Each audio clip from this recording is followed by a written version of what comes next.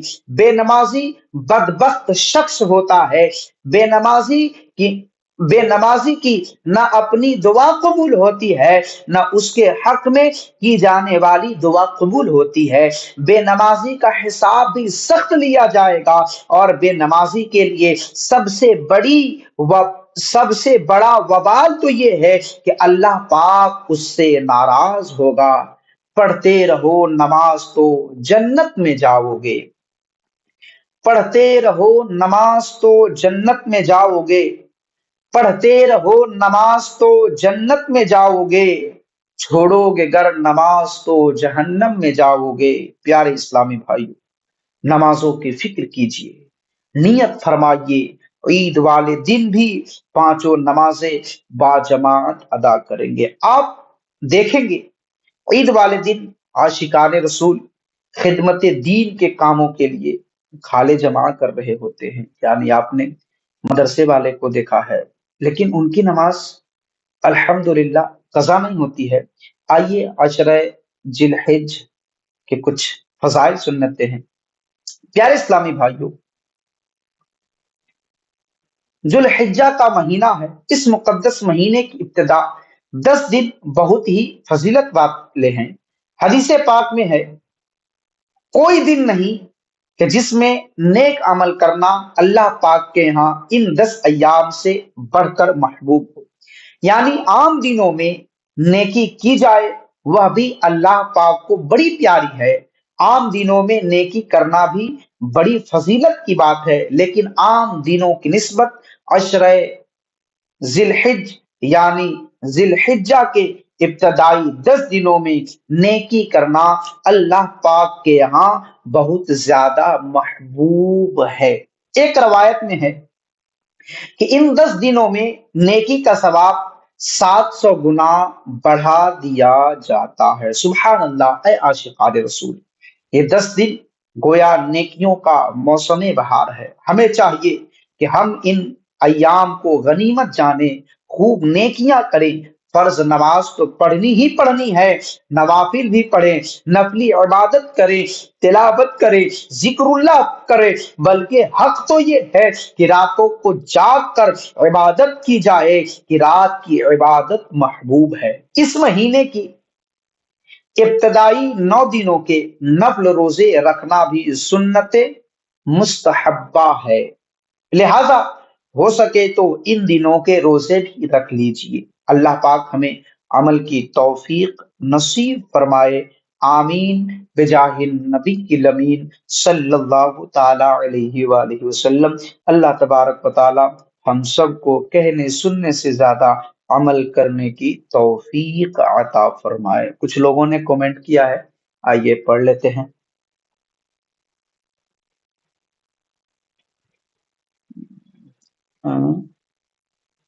افسا لوگ، کسی نے سلام کیا ہے، افسا کچن اینڈ بلاگ، وعلیکم السلام ورحمۃ اللہ وبرکاتہ۔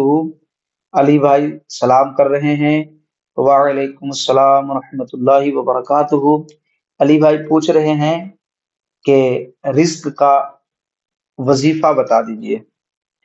ایک سمینہ بانو ہے، وہ سلام کر رہی ہیں، وعلیکم السلام ورحمۃ اللہ وبرکاتہ۔ رزق کا وظیفہ یہی ہے کہ ہم نے جو پڑھا ہے کہ آپ جب گھر میں داخل ہوں تو سلام کریں گھر والوں کو، اور اگر گھر میں کوئی نہیں ہو تو حضور نبی پاک صلی اللہ تعالی علیہ وسلم پر درود و سلام بھیجیں، اور اس کے بعد 3 مرتبہ گھر میں داخل ہونے کے بعد قل هو اللہ احد یعنی سورۃ الاخلاص پڑھ لیں، انشاءاللہ برکتیں ہوں گی۔ مزید معلومات کے لیے ہمارے واٹس ایپ نمبر پر رابطہ کریں، 8409057825۔ انشاءاللہ مزید معلومات کے لیے اس پر رابطہ کریں، انشاءاللہ آپ کی رہنمائی کی جائے گی۔ اللہ تبارک و تعالی ہم سب کو کہنے سننے سے زیادہ عمل کرنے کی توفیق عطا فرمائے۔ السلام علیکم ورحمۃ اللہ وبرکاتہ۔